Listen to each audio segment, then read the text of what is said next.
Opportunities और employment दोनों की ही कमी नहीं है, लेकिन फिर भी आज भी इंडियन यूथ एम्प्लॉयमेंट को लेकर सबसे ज्यादा टेंशन में रहता है। यार ये जॉब क्यों नहीं मिल पा रही? क्या आपने कभी सोचा है? जो कंपनीज इंडिया में इंडियन यूथ को रिक्रूट करती हैं उसका इसके बारे में क्या ख्याल है पता है? वो ये कहती हैं कि इंडिया में यूथ की कमी नहीं है, लेकिन स्किलफुल, स्मार्ट, एम्प्लॉयबल यूथ की बहुत कमी है। और जो यूथ स्किलफुल है और स्मार्ट है उसके लिए जॉब की कोई कमी नहीं है। अब इसको थोड़ा मैं स्टोरी के थ्रू समझाने की कोशिश करता हूं, ध्यान से समझिएगा जिससे आपको ज्यादा समझ में आएगा। एक बार दो दोस्त थे, एक का नाम था सतीश, दूसरे का नाम था महेश। दोनों ने स्कूलिंग, कॉलेज सब साथ में पूरा किया। मजे की बात यह थी कि उनकी सेम ही कंपनी में जॉब लग गई। दोनों ने बहुत हार्डवर्क किया पूरे साल भर। साल भर बाद उनका प्रमोशन होना था। तो जिस दिन प्रमोशन था उस दिन बॉस आए।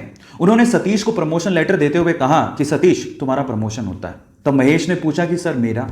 तो बॉस ने कहा कि महेश आई एम सॉरी, तुम्हें प्रमोशन नहीं मिल पाएगा, इस साल तो कम से कम नहीं मिल पाएगा, वर्क हार्ड। तो ऐसा करके बॉस अपने कैबिन में चले गए। महेश उदास हो गया। महेश सोचने लगा कि सेम स्कूल से किया, सेम कॉलेज से किया, एक साल मैंने भी हार्डवर्क किया है, मेरा प्रमोशन क्यों नहीं हुआ? अब दिमाग में उस टाइम क्या बातें आती है पता है? भाई यहां तो बटरिंग से प्रमोशन होता है।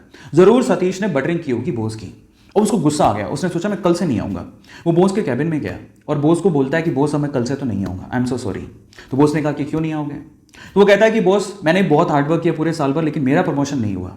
अब मुझे ऐसा फील होता है कि इस कंपनी में सिर्फ बटरिंग करने वालों का ही प्रमोशन होता है। मतलब वो डायरेक्टली सतीश पे ब्लेम लगा रहा था कि सतीश ने बटरिंग की है, लेकिन बॉस तो ये जानता था कि सतीश ने बटरिंग नहीं की है। सतीश ने वाकई में हार्डवर्क किया है, वो स्मार्ट है, महेश से स्मार्ट है। अब इस चीज को प्रूव कैसे करें? बॉस ने लगाया दिमाग, इसलिए तो वो बॉस था, उसने दिमाग लगाया। उसने क्या कहा, महेश एक काम करो, मैं तुम्हें एक टास्क देता हूं, अगर तुमने वो टास्क कर लिया तो मैं तुम्हें सतीश से ज्यादा पैसे दूंगा और प्रमोशन भी दूंगा। महेश ने कहा ठीक है।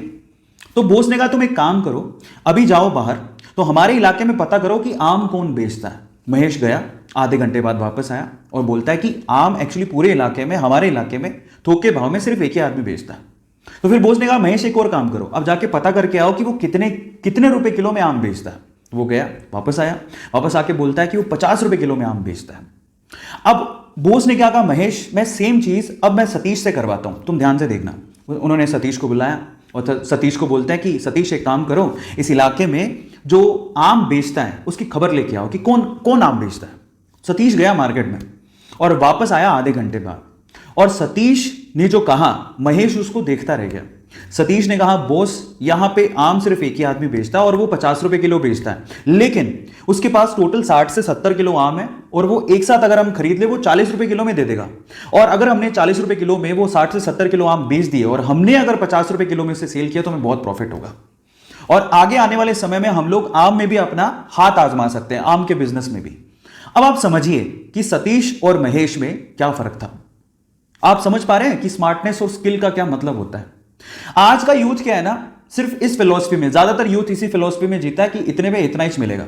जब आप ये सोचते हो कि इतने में इतना ही मिलेगा तो प्रमोशन की आस आपने रखी क्यों है? वो बहुत इंपॉर्टेंट है। मैं हमेशा एक बात बोलता हूं, आप जिस भी कंपनी में काम कर रहे हो या आप जो भी करना चाह रहे हो, अगर वो आपको 100 रुपए देती है ना, तो आप 50 रुपए का काम करके मत दो, आप उसको 200 रुपए का काम करके दो। आप उसको अपना आदी बनाओ। जब आप उसको अपना आदी बना लोगे तो आप जिंदगी में प्रमोशन के लिए या एम्प्लॉयमेंट के लिए टेंशन में कभी नहीं रहोगे। तो अब आपको समझ में आया होगा कि एक्चुअल में क्या मीनिंग है, क्यों लोग एम्प्लॉयमेंट को लेके इतना टेंशन में रहते हैं। सो गाइस, मेरी तरफ से मैंने समझाने की कोशिश करी है। ऐसी अमेजिंग स्टोरीज के लिए यूट्यूब पे हमारे चैनल को सब्सक्राइब कर लीजिए, और अगर आप इंस्टाग्राम पे देख रहे हैं तो मुझे फॉलो करना मत भूलिएगा, और इस स्टोरी को लोगों के साथ शेयर जरूर करेगा ताकि वो समझें कि यूथ और स्किलफुल यूथ में क्या फर्क है। Thank you so much.